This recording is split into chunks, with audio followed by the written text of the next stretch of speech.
So before we get started, I would just like to acknowledge that our campus is located on the traditional lands of the Lekwungen-speaking peoples, the Songhees, and Esquimalt First Nations. Even though we are all joining from different places today, I'm grateful that we can come together as a community.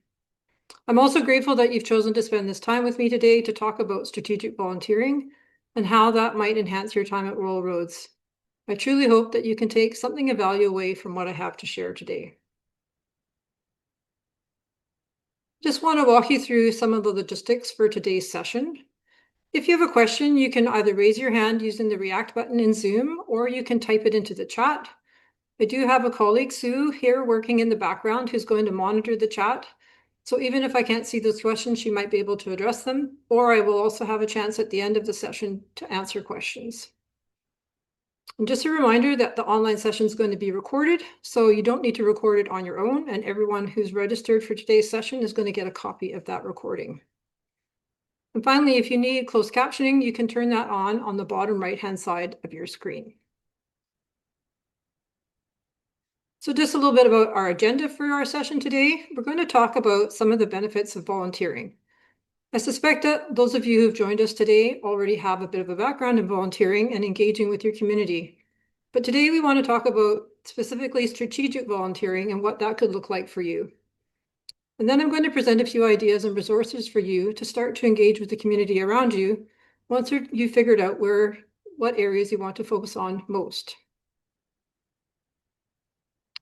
So let's look at some of the benefits of volunteering. Most of us are already involved in our communities in some way, but for a student, some volunteering activities could provide us with a specific professional advantage. You can start to ask yourself questions like, how am I making more connections in industry? Or how am I building out my network or my references? If you've moved here from other parts of the world or even just another province, volunteering is a great way to build your local network. It's easy to stay inside the bubble of your student cohort, get to know everyone, and really connect well there. But volunteering gets you out into your local employer market or into the industry that you want to pursue in the future.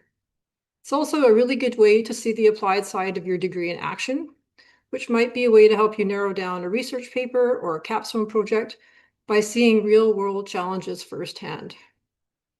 Of course, volunteering always offers that personal fulfillment side.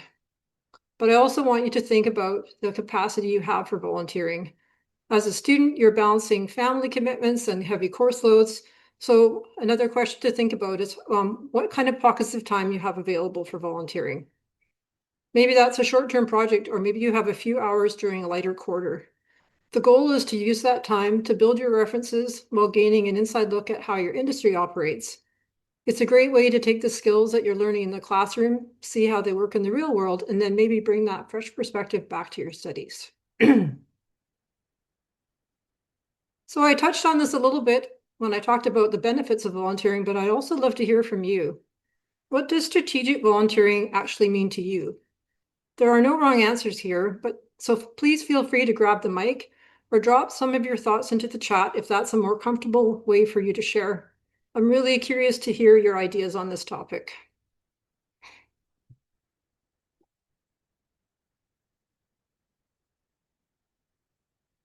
Anybody got some thoughts?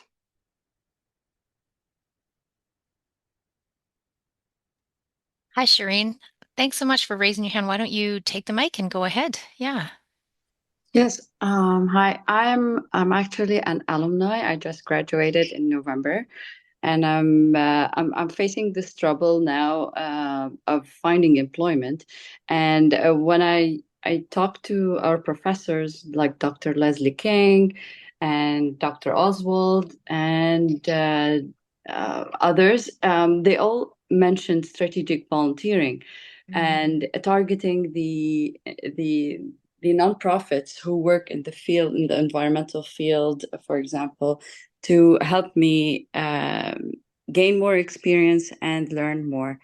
But yeah, this is one thing. So I'm looking for these nonprofits who that um, give this a helping hand. Yeah, thank you. And those are some really great ideas. I mean, it is a really good way to tap into getting some experience and making those valuable connections of people who are doing the work, getting yourself to be a known quantity, and thinking about connecting with where there might be a hidden job market where you can find opportunities for work. So thanks for sharing that, Shireen. It was great to hear your thoughts there. We have a few other comments in the chat here. Thanks everyone for putting your thoughts out there.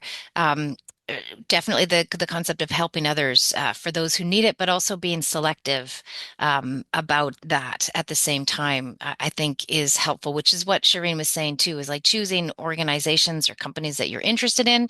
Um, Obviously for the purpose of helping because you're committed to that, but you have some strategy behind the scenes, like potentially it's because you need to fill a need or a skills gap or something like that. Um, Regine, you said I saw you there. Did you want to raise your hand and speak to Mhm. that? Go ahead. No, sorry, I mistakenly pressed the button, Oh, but okay. all good. Thank you. No worries. I see Apurva has also mentioned for them, strategic volunteering is about choosing where you give your time with the same care you give to your studies and work. Sure. Um, That's an awesome thought. Yep. yeah. So, but there's still that common theme of looking for opportunities that can directly make you more employable. So that's sort of the common theme that's also showing up there, considering how you wish to spend your time, um, but also in a way that's going to build out potentially your professional connections and your professional work skills. So that's sort of the common themes that are running through the chat. Great. Thanks everybody for contributing. I know it's always hard in an online format, but I really appreciate you willing to share your thoughts. Mhm. So here's a definition for strategic volunteering, which you can read. As you can see, strategic volunteerism really comes down to those bolded words, intentional and planned engagement. It's about really choosing those targeted activities, which some of you referred to reach a defined goal. To do that effectively, now you need to do a little bit of work behind the scenes, asking yourself some questions. Where are my gaps in my skills or experience? What do I want to show on my resume to get where I want to go? So I want to be clear that, it's absolutely important to volunteer just for the joy of it. For newcomers, especially, it's a really wonderful way to find your community and just feel connected. And we all need that. But once you feel settled, you want to start thinking about how to kick in the strategic part to that equation.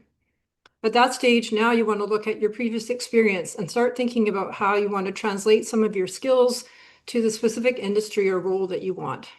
It's about that intentionally choosing your time and where you want to pick a volunteer role to prove that you can do the work and give you a chance to learn the ins and outs of a local field that you're trying to enter.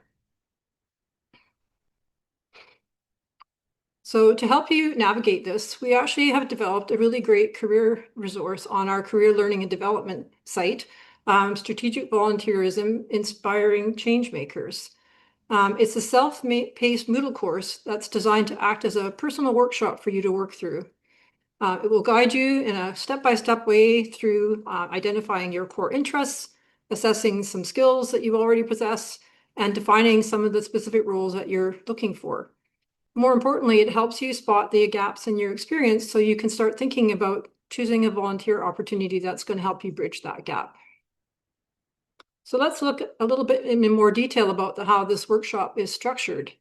It's designed to take you from that initial interest in volunteering to a plan of action. So it starts off with finding your spark. If you have limited time, you want to make sure that you're giving that time to an organization that fuels your energy and gives you a sense of purpose. When you connect with a cause that you're passionate about, volunteering doesn't really feel like a chore, it feels like an investment. And there's lots of not-for-profit organizations or other organizations that can help us connect to that community. Then we want to move on to identifying your skills. This is really a core part of career management, understanding what you have to offer right now and where you want to build more capacity. So this course helps to guide you through a skills inventory so that you can start to think about where you have some previous experience and then bridging the gap towards your future goals. And then this leads into kind of a strategy and planning phase.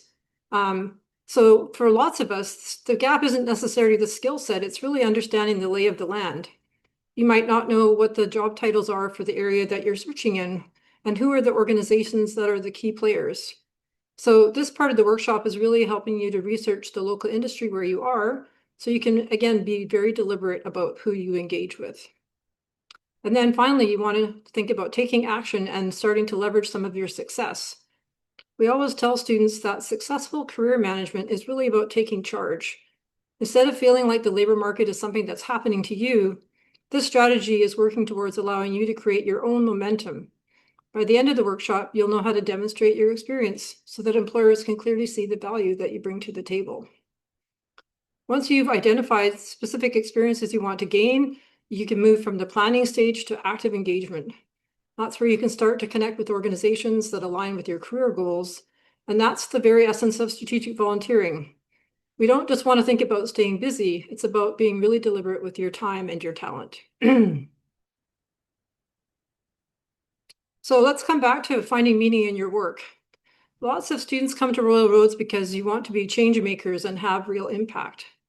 So one way to focus that type of energy is to look at the 17 UN Sustainable Development Goals. You can start asking yourself questions like, which of these goals do I want to impact in my career?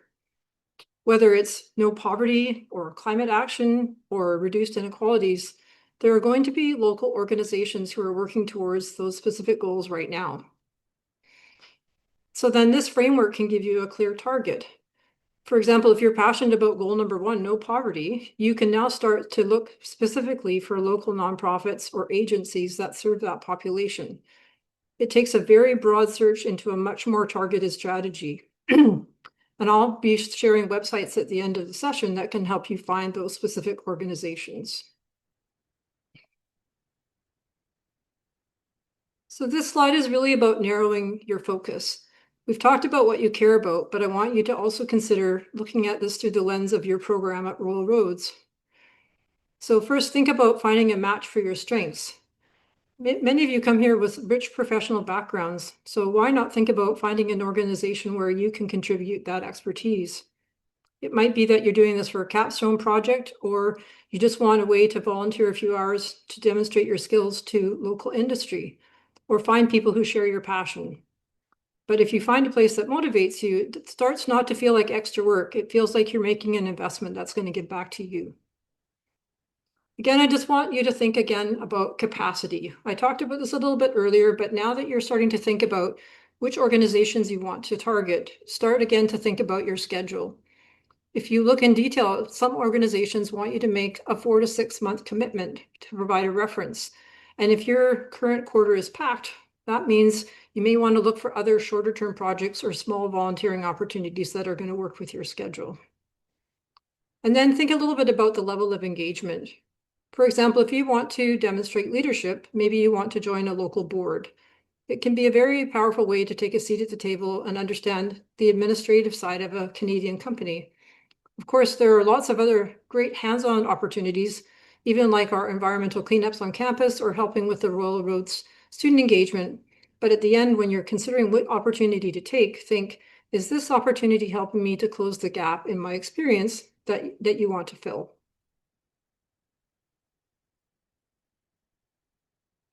You may not have come across professional associations yet, but they offer a really fantastic way to use your background to connect with people in a way that you will find manageable.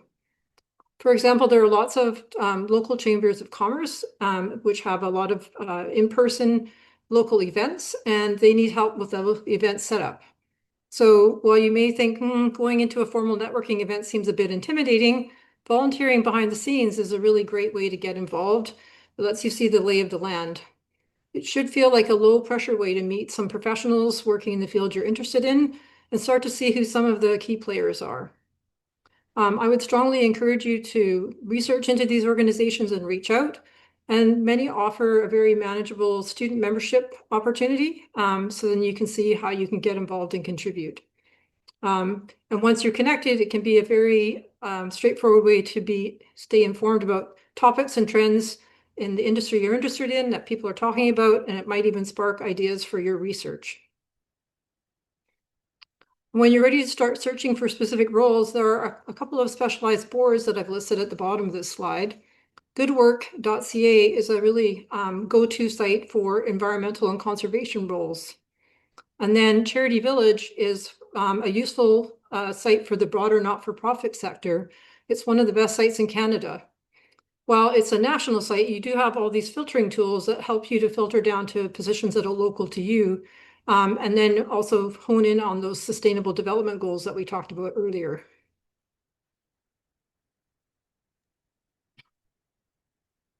So here are some tips and resources to maybe help you get started. First, I would really encourage you to explore the strategic volunteering Moodle course that I reviewed earlier. It's a really great place to start that first layer of understanding.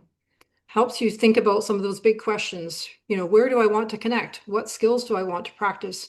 And maybe what are some of my goals? Identifying those types of targets is going to help you find an experience that's going to be a good fit for you. And you can look right here on campus. Becoming a campus ambassador and getting involved in student government are fantastic ways to build local community and represent the student voice at Royal Roads. Outside of campus, Volunteer Victoria is an incredibly comprehensive resource.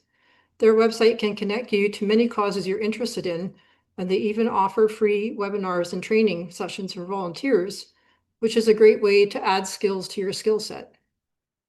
And then just as a reminder, keep that Charity Village website bookmark. Because it's such a large nonprofit site, it can be a really big goldmine for finding organizations that need your specific expertise. I just want to point you at one of the most direct tools that you have access to at Royal Roads, which is the jobs database called Career Roads. While you'll see lots of paid positions on this site, we also use this platform to post volunteer opportunities, which includes our on-campus volunteer roles. The best way to use this strategically is to let the system do the work for you.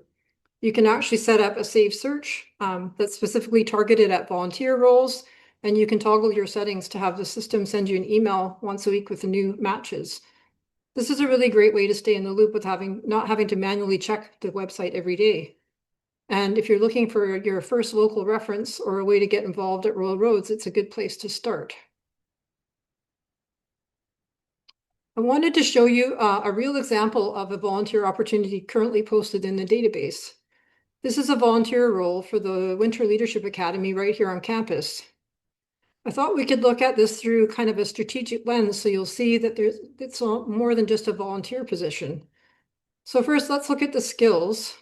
You aren't just helping out in the classroom, you're getting the opportunity to practice some group facilitation and mentorship. So whether you're transitioning a career or moving into some management role, there's some powerful words to have on your resume.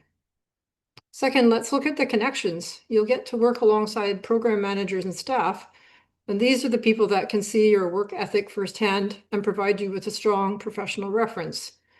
And then finally, there's the outcome. The post mentions a formal letter of appreciation, and having a signed letter from a university program that confirms your skills is a huge win for anybody's portfolio. It's about taking an opportunity like this and realizing it's not just a few hours of my time, it's proof that another employer can see I have the leadership skills that they're looking for.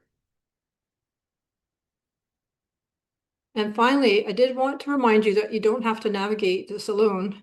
You always have the opportunity to connect with a career advisor like me. There are 4 of us on the team, and you can book an appointment with any of us through LibCal. Whether you want to hunt for a specific strategic volunteer role, or focus on a particular skill set, or maybe map out your next career move, this is exactly the work we love to do with students. We're here to help you bridge those gaps that we talked about today. I'd also encourage you to check out the Royal Roads Career Learning and Development YouTube channel. This is a really great resource if you missed any of our previous workshops, but also consider it as a strategic tool. Many of our recorded panels feature industry guests and local leaders, so watching those sessions is a really fantastic way to identify people who are doing interesting work in Victoria and give you a starting point for who you might want to reach out to and connect with. I do want to thank you for your time today. This was the first of 3 sessions designed to help you get career ready, and I'd love to see you at the next 2. So on February 10th, we're hosting a session on how to make your LinkedIn event ready. And then on February 24th, we're going to dive deeper into how to make the most out of networking. These are going to also be online at noon, and they lead up perfectly to our big in-person event. On February 26th, we're hosting the Employer Connect right here at the Colwood campus at the Grant Quarterdeck, and it's a drop-in event from 10 a.m. to 3 p.m. And you have the opportunity to meet with 30 different employers who are actively hiring across a range of sectors. Everything we've talked about today, your skills, your spark, and your strategy, comes together at this event, and it's the perfect place to get started.